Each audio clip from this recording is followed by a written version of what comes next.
perdi a tela aqui. No chat, eu vou colocar o nome do livro. É o Cradle to Cradle. McDonough e Baumgart. É muito bom esse livro. Bases da Sustentabilidade. Inclusive, o livro original que eu comprei, ele é feito de um plástico que ele é upcyclable, ele pode ser derretido, o livro pode ser derretido e ser transformado em coisas de maior valor. E a tinta dele é feita à base de soja. Eu sei que você põe numa substância lá, o livro apaga. É muito louco. O livro já é certificado pela própria teoria deles. É muito legal. A origem das coisas, é bem legal. Então, eu comprei esse livro, ó, ele já tem uns 20 anos. Mas vamos lá. Aqui, ali uma vez, quando pegamos conchas na praia e tiramos as de lá, causa certo desequilíbrio no ambiente marinho, por conta da perda de nutrientes seriam transmitidos pela decomposição delas. Esse ato pode pegar conchas nas praias, poderia estar afetando os corais? Não, Daniel Rezende, não. Coletar conchas eu acho que o principal é a questão da biodiversidade, né? Você está afetando espécies pela coleta, né? E também perigo. Eu não recomendo nem... eu já cheguei a ver várias espécies perigosas de moluscos que não é legal botar a mão, não. Aqui no Brasil elas são bem raras, mas fora existe e é perigoso ficar colocando a mão e coletando concha. E tem a questão, realmente, você encher uma sacola de concha, enfiar numa mala de avião e separado numa alfândega e pedirem para você abrir, você pode ser preso lá por tráfico de biodiversidade e coisas afins. Então, deixa as conchinhas lá, mas a questão de nutrientes eu acho que é pouco, o volume delas é muito pouco em relação ao tamanho do oceano. Vamos lá, Caitlin Batista, por que alguns mergulhadores afundam embarcações? Isso não seria ruim? Não.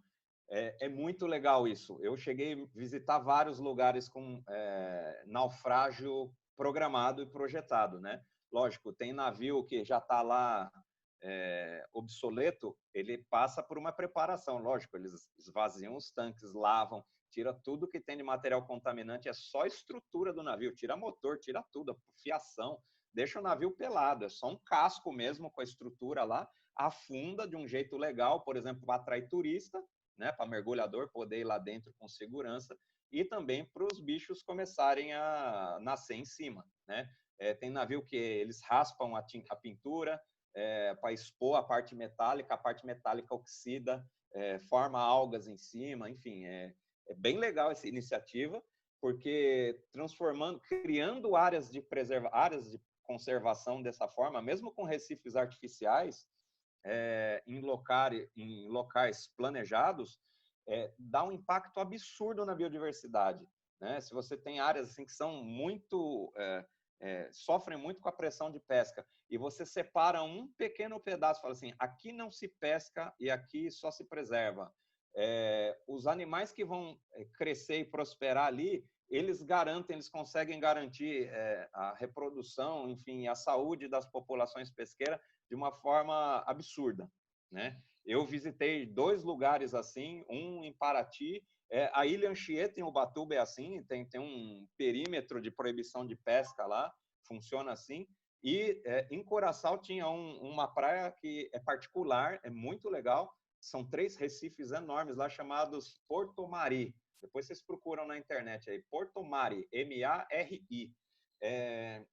Nossa, era absurdo. Eu mergulhava em todas as praias e recifes de Curaçao. Você ia para Porto Mari, era absurdamente diferente a quantidade de espécies, o tamanho das espécies, o comportamento delas, os locais, né, onde você avistava elas, simplesmente pelo fato de não ter pressão pesqueira. Então, a gente começou a acreditar que determinadas espécies só estavam ocorrendo nos outros recifes e nas outras praias, porque alguns pontos da ilha de Curaçao, entre eles Porto Mari, eram áreas absurdamente preservadas, né? Protegidas. Que mais? Vamos lá. João Antônio, essa questão do lixo é polêmica. Difícil focar no descarte quando do outro lado temos várias indústrias produzindo em massa o plástico. É verdade. Plástico é complicado, porque ele acaba sendo um subproduto do petróleo e a gente ainda usa petróleo pra caramba, né? Janaína, li uma vez, o mais importante que reciclar é reutilizar. Vocês do Instituto concordam?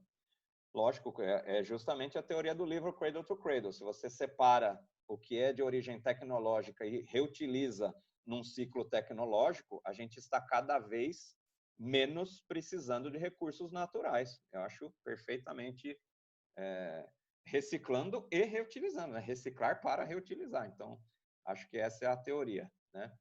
Daniel Rezende, as costas brasileiras já estão enfrentando os problemas dos branqueamentos dos corais? Sim, está no mundo inteiro. Onde tem coral, já tem problema de branqueamento. O aquecimento é uma realidade. E no Brasil tem sim o branqueamento.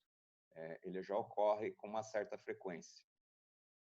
Estela Moura, conheço um projeto em Pernambuco para o reflorestamento de corais. Há outros espalhados pelo litoral brasileiro? Sim. Esse de Pernambuco provavelmente é vinculado lá ao Coral Vivo, né? Da Débora Pires e do Clóvis Barrera e Castro, né? Deve ter, tem outras, eu não lembro o nome de todos os pesquisadores espalhados pelo Brasil, mas tem uma galera bem legal no Brasil trabalhando com restauração de corais, já há bastante tempo. Mas o problema do Brasil é sempre o dinheiro, né? Nunca tem poder para dar escala no negócio, né? Essa que é a realidade. Eu acredito particularmente que a vontade do público em patrocinar projetos assim é muito maior do que empresas ou governos assumirem essa responsabilidade, né? Eu acho que esse é um dos motes aí para o Instituto Bioicos, né? A gente criou uma grande relação com o público, aí, com os nossos seguidores, e eu acho que essas iniciativas daqui para frente, através do Instituto, a gente vai começar a tentar organizar projetos nossos, né? Que estão aí dentro da minha diretoria. Thaís Santana, como os corais podem reagir à diminuição da acidificação dos oceanos? Nossa, corais, eles se adaptam de uma maneira absurda, Thaís. Isso aqui é um papo que vai longe, porque o conceito de espécie até nem funciona muito bem para corais, porque a gente vê hibridização de todas as formas, eles fazem simbiose com vários tipos de organismos dentro e fora deles, né? Tem algas que vivem dentro deles, dinoflagelados que vivem dentro deles, puxa, eles se associam com vários outros tipos de espécies, com peixes, com crustáceos, eles se hibridizam, não tem isolamento, tecnicamente não tem isolamento reprodutivo, porque eles liberam tudo na coluna d'água, então a adaptação deles é relativamente rápida. O duro é o problema da transformação do ambiente deles ser muito forte e muito rápida, né?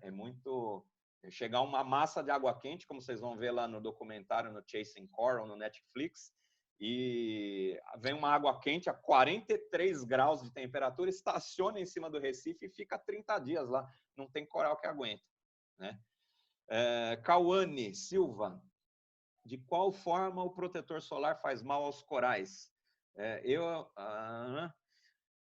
Olha, é químico, o processo é químico, ele pode interferir em vários processos bioquímicos dentro do coral, né? Inclusive a Coral Restoration Foundation tem, no site deles tem lista das substâncias presentes nos protetores solares que devem ser banidas, que eles lá recomendam serem banidas, né? E quais as substâncias de protetor solar que podem ser utilizadas. Mas o problema é químico, lógico, afeta a vida deles.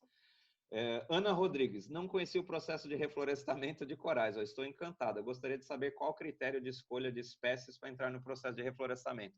Olha, desses que eu citei, o critério são as espécies mais ameaçadas, né? Os principais formadores de recifes de corais em águas rasas do Caribe praticamente não existem mais, né? Foram dizimados aí por furacões, né? Por aquecimento, eles acabaram morrendo e por branqueamento, e agora estão fazendo esse esforço aí de botar eles de volta, porque as espécies de águas mais profundas estão lá ainda, estão em populações relativamente saudáveis, mas essas de águas rasas que estão sendo as mais afetadas. Então, é basicamente esse critério. São as principais formadoras de recifes em águas rasas e as que mais estão sofrendo, né, desaparecendo.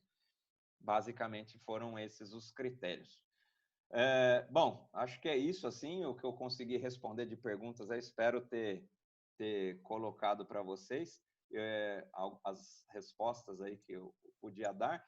Eu tenho um artigo meu na Scientific American. Deixa eu ver se eu acho aqui, ó.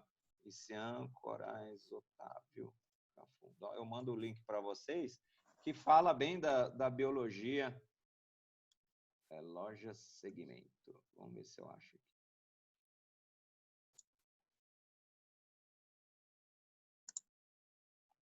Ameaça.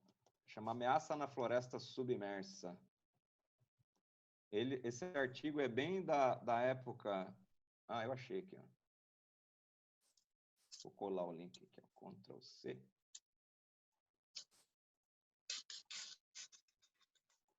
Otávio, apareceu mais 3 perguntas lá no chat. Depois. Vamos ver, agora eu estou aqui no chat. Ó. Como o turismo brasileiro afeta os recifes? Existe alguma lei que regulamenta isso? Olha, turismo em Recife é complicado fazer gestão, né? Precisa ser muito bem planejado, porque são altamente delicados, né, os corais, né? O povo não pode simplesmente pegar uma maré baixa e ir lá jogar fandangos para os peixinhos, quebrar os ouriços para juntar peixe lá e sair andando de botina em cima dos corais, esmagando os animais lá. Não só corais. Aqui no Brasil tem bem pouco recife de coral também, né? A maioria dos nossos recifes eles são de algas calcárias, recife de coral mesmo, onde a cobertura do fundo mais de 60% feita de corais mesmo, Abrolhos. É o sul da Bahia, ele tem vários pontos, né? Mas a maioria dos nossos recifes são feitos de algas calcárias que formam os tais rodolitos, né? Formam aquelas rochas impregnadas de calcário, coraizinhos, moluscos e crustáceos, enfim, mas o principal construtor ainda são as rochas, as algas calcárias, né? Mas o turismo é complicado de ser feito, ele precisa ser muito bem regulado, plano de manejo, né? A legislação específica é plano de manejo, área protegida e plano de manejo, né? O zoneamento costeiro, as unidades de conservação, as APAs marinhas, né? Especificamente os níveis de zonas de uso e de intensidade de uso possíveis, precisa tudo ter plano de manejo, uma equipe multidisciplinar que entenda da situação local, né, e da pressão que aquele ecossistema ali consegue suportar, né? Tudo isso precisa ser muito bem planejado e articulado também com as empresas que fazem o turismo, os hotéis, né, os operadores de turismo lá. Sobre as espécies, fiquei encantada com esse reflorestamento, já falei dessa, ou não? Queria saber se há mais fracasso ou mais sucesso no reflorestamento, se no Brasil é esse trabalho. No Brasil, Isabela Teles, existe esse trabalho no Brasil, ele é feito com sucesso, mas não dá para saber, assim, a gente não conseguiu fazer recifes ainda como atingindo os índices ecológicos, né, que é um recife natural, ainda são trabalhos muito pontuais, então eu enxergo tudo como sucesso. Se nós estamos fazendo e os bichos estão sobrevivendo, já é sucesso, né? Débora, sobre espécies invasoras de corais, como as empresas que você já trabalhou lidavam com essas espécies? Olha, infelizmente, aqui no Brasil, nós já estamos tomados de espécies invasoras e tem bastante coisa se proliferando e não tem controle. Não conheço trabalhos de controle desses bichos aí. Ivina Diniz, pretendem fazer mais cursos e palestras online? Fiquei encantada com o reflorestamento dos corais. Podia ter algo assim online, tipo noções gerais? Olha, eu tenho um curso pronto de aquarismo marinho, onde eu falo muito de reprodução de corais. Nossa, é minha paixão. Eu já dou esse curso aí faz tempo e posso trazer para bioicos, né? E eu falo de noções de ecologia, de funcionamento, né? Desde o que acontece embaixo do substrato, em cima do substrato, como é que é o controle dos processos químicos na água, como é que os bichos respondem a isso, como é que você controla isso tudo dentro de um ambiente que é um aquário, né? Mas eu olho o aquário assim, não um lugar assim para você ter um aquário bonito na sua sala, também dá, é para isso também. Mas eu olho muito mais para o olhar científico, assim, esse meu lado ecológico, eu evoluí, desenvolvi isso muito estudando mesmo, trabalhando com corais, e lógico, para fazer a reprodução deles, precisa de um baita monte de aparatos técnicos e científicos e laboratoriais aí para poder reproduzir eles em cativeiro, né? E, puxa, adoraria bolar um curso assim para vocês. Gente, beleza? Acho que tá bom de perguntas. Se alguém tiver mais alguma pergunta, pode mandar no nosso Instagram que a gente responde. A gente pode até passar para o Otávio, mas é porque nosso tempo, né, já está apertado. Senão a gente fica aqui até amanhã. Obrigada, Obrigado, Otávio. César. Valeu, estamos às ordens. Agora, eu vou falar sobre a importância das populações tradicionais na conservação.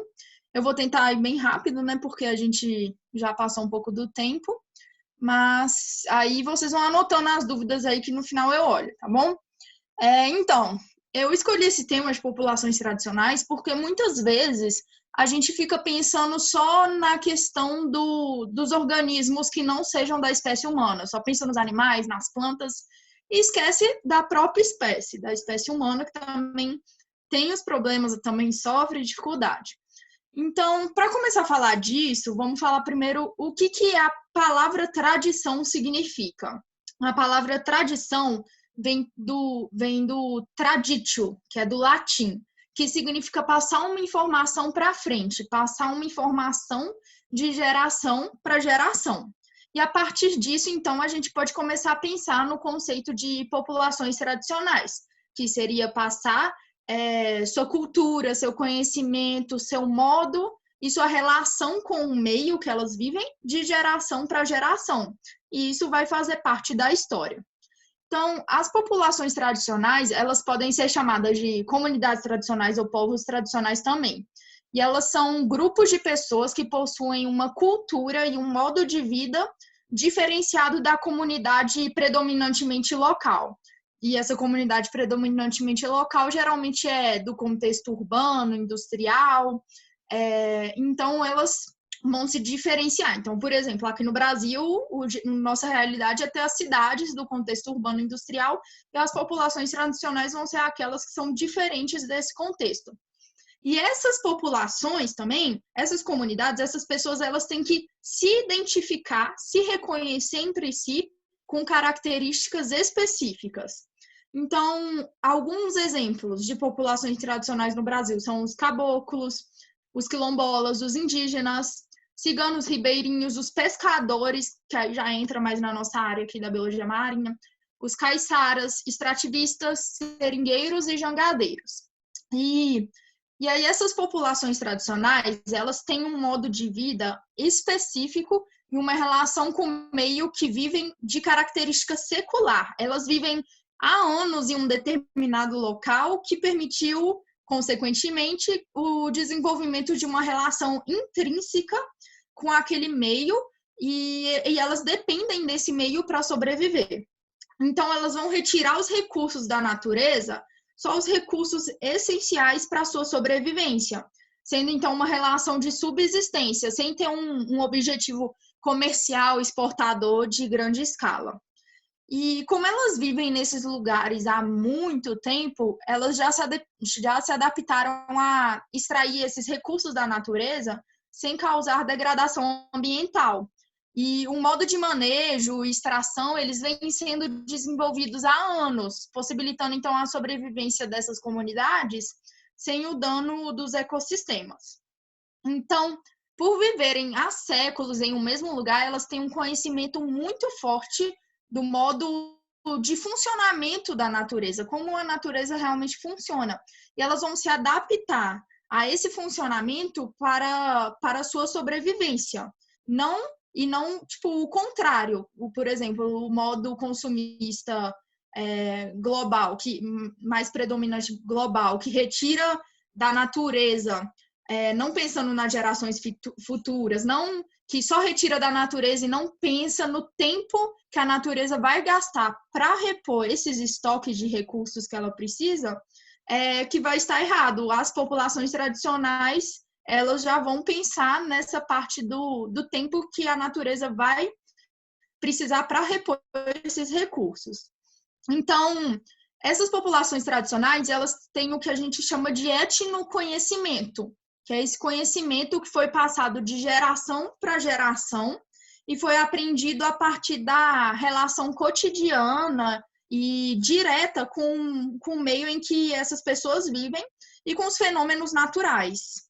Só que, infelizmente, essas populações, elas muitas vezes não são valorizadas e elas são ameaçadas pelo desmatamento, elas sofrem muita perca de seus territórios, desvalorização cultural, são ameaçadas pelo crescimento urbano e muitas outras coisas.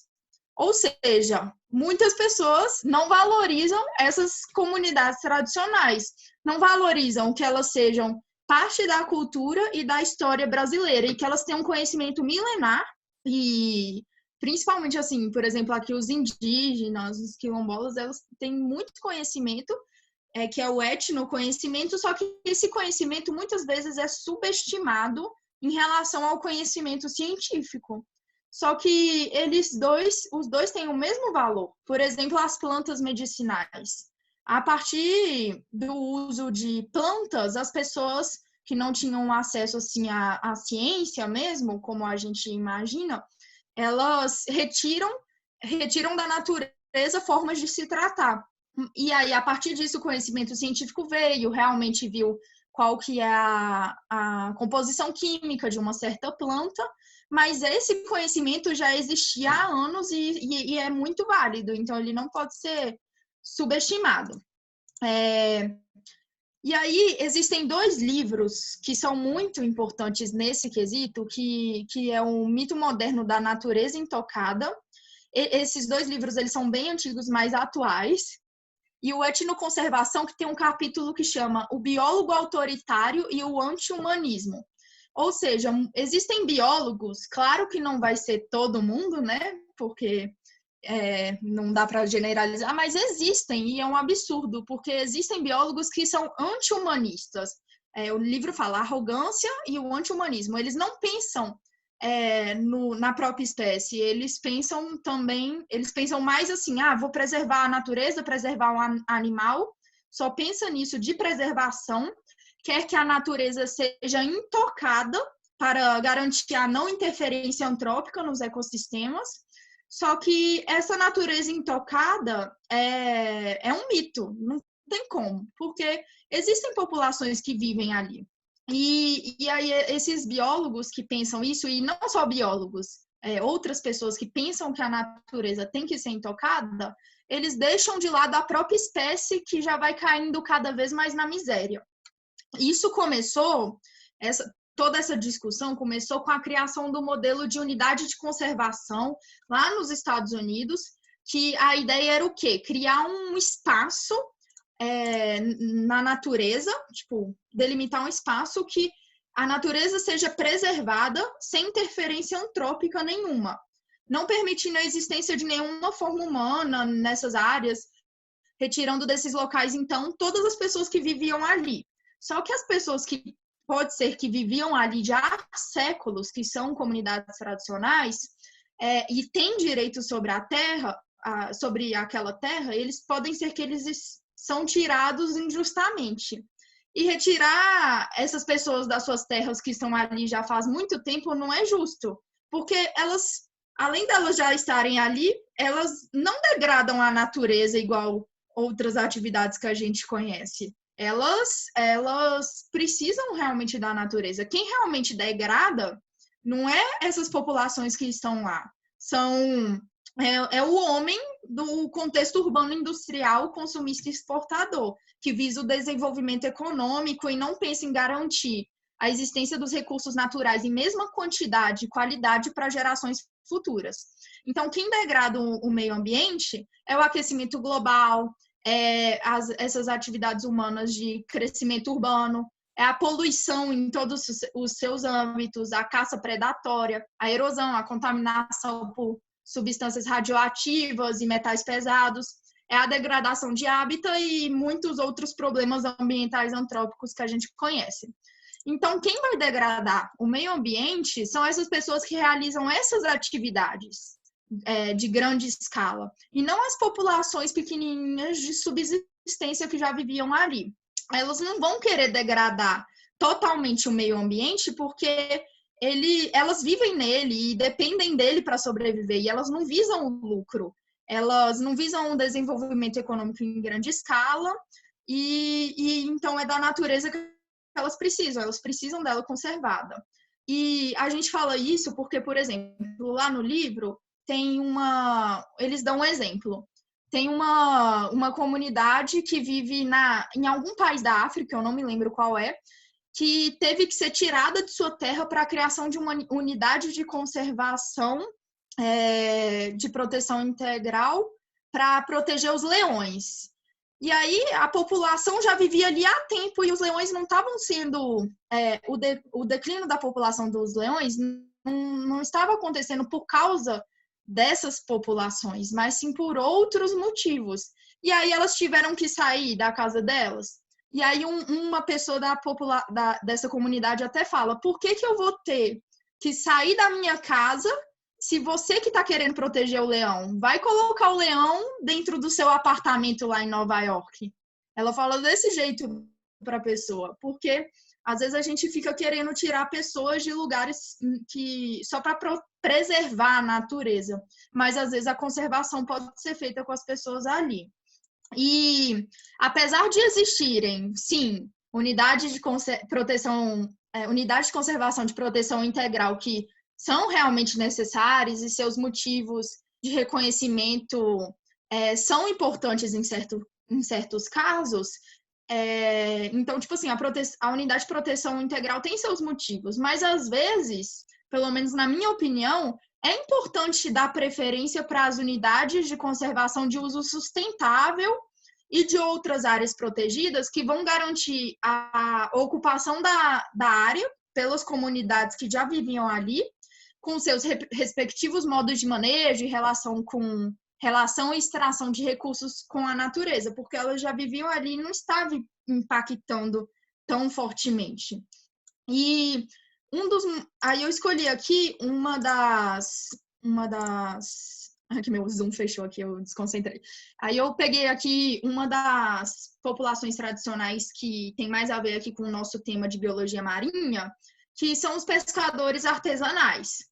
Aí esse conceito de pescador artesanal, ele é bem diverso, vários artigos discutem porque não é bem definido ainda o que é um pescador artesanal.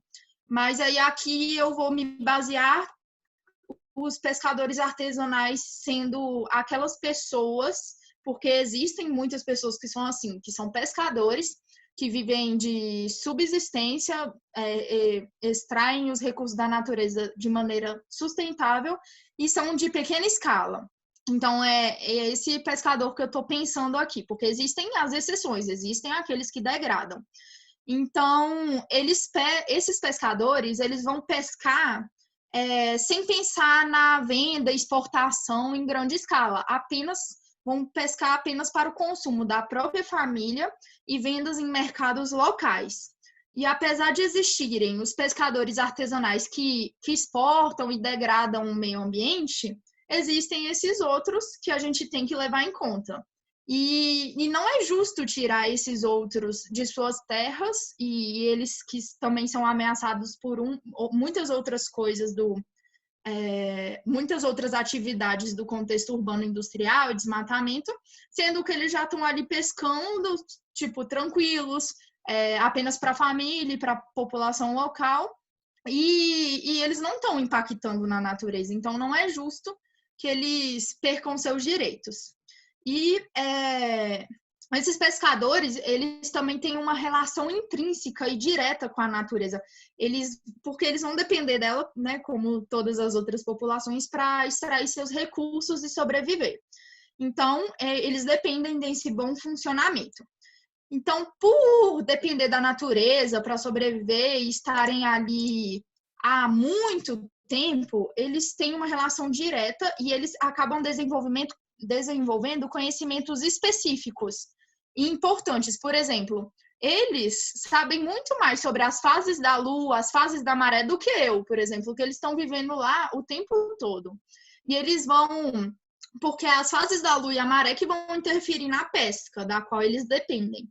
E eles também sabem quais as épocas do ano são melhores pescar. Eles reconhecem mais de... Tem uma pesquisa lá, de mais de 500 nomes de espécies de peixes, sabem identificar, então eles têm um conhecimento muito grande. Eles sabem quando... Eles não querem que os estoques das espécies acabem, porque eles precisam continuar tendo seu sustento. Então, eles vão saber as áreas de reprodução e as épocas reprodutivas, porque aí eles não vão pescar lá.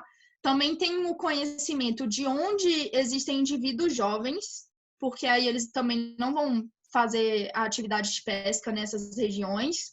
Claro, como sempre, tem as exceções, mas existem essas pessoas que têm esse conhecimento. E eles também fazem uma alternância. Nossa, tem muitos artigos que falam isso, que eles fazem uma alternância entre locais de pesca, para não impactar de uma maneira muito intensa em só um local. Eles vão variando. E isso tudo mostra que eles conservam a natureza. E tem uma frase lá muito legal, que não só nessa questão do mar, mas do ambiente costeiro. O pescador, ele fala assim que a mata é importante porque ela segura a areia. Então, isso mostra que ele sabe que não é bom desmatar o ambiente costeiro, porque a mata vai segurar a areia e ele depende dessa mata ali para ele conseguir viver, porque ele precisa daquela estrutura com um alicerce muito bom para ele viver ali, usar aquele ambiente como abrigo. Então, finalizando, gente... corri bastante, a gente observa, então, que essas populações, elas têm direito de viver onde elas vivem, porque elas estão ali há anos, e elas não estão degradando o ambiente. Quem degrada são outras atividades. E elas, infelizmente, são ameaçadas, principalmente em relação à cultura, história e conhecimento, que são muitas vezes desvalorizados, mas, na verdade, eles são pessoas sábias. E essa frase que eu já falei 1000 vezes aqui durante a minha fala, que essas pessoas, elas vão precisar da natureza funcionando, que os ecossistemas estejam funcionando normalmente para elas conseguirem também viver. Então, elas não vão degradar. Então, essas populações tradicionais, elas têm conservado faz anos, e é delas que a gente tem que tirar um modelo para espelhar a gente precisa de nos espelhar para fazer o manejo e retirada de recursos adequados da natureza, se espelhando nessas ações que essas populações tradicionais têm. Então, é isso. Eu vou olhar as perguntas aqui. Mari, só te avisando, a gente tem 5 minutinhos, a sala vai fechar de novo. Eu não sei quantas perguntas você vai conseguir responder, ou se você quiser abrir uma nova sala por mim, e eu tô com tempo sobrando, não sei vocês. Pois é, gente, pelo menos quem tá aqui até agora, a gente já conseguiu fazer bastante, né? Já conseguiu discutir bastante. Eu acho que eu tô tranquila para responder as perguntas, então eu vou responder todas. Quem quiser ficar aqui, pode ficar. Eu só vou pedir aqui, eu já vou finalizar antes de responder as perguntas. Vou só compartilhar minha tela, porque eu quero mostrar uma coisa para vocês antes, porque caso alguém queira sair e não ouvir as perguntas, né, porque sempre acontece. Então, aqui está a minha tela. Só uma coisa, gente, lembra que eu falei da revista? Aí eu queria finalizar aqui falando que a gente depende, todos nós da Bioicos, do Instituto Bioicos, a gente trabalha voluntariamente. Só que algumas partes do Instituto depende de verba financeira. E a revista é uma dessas partes, que a gente precisa de manter a revista, manter o site, que tudo tem uma taxa. E aí a gente lançou essa proposta de financiamento coletivo com a Catarse. Você vem aqui no site, quero ser um apoiador, eu já abri aqui. Aí aqui tem a Catarse, acho que muita gente já conhece. Para a gente manter nossa revista, a gente precisa aqui, de pelo menos 1.000 por mês. Então, a gente precisa muito dessa ajuda de vocês. A gente sabe que muita gente passa dificuldade, não consegue realmente ajudar. Mas se você já pensou em ajudar, qualquer quantia vai valer muito a pena pra gente, tá bom? E a gente tem as recompensas aqui, quem quiser depois olhar, que a gente tem muitas recompensas para quem quiser ajudar. Aí é isso, foi bem rápido.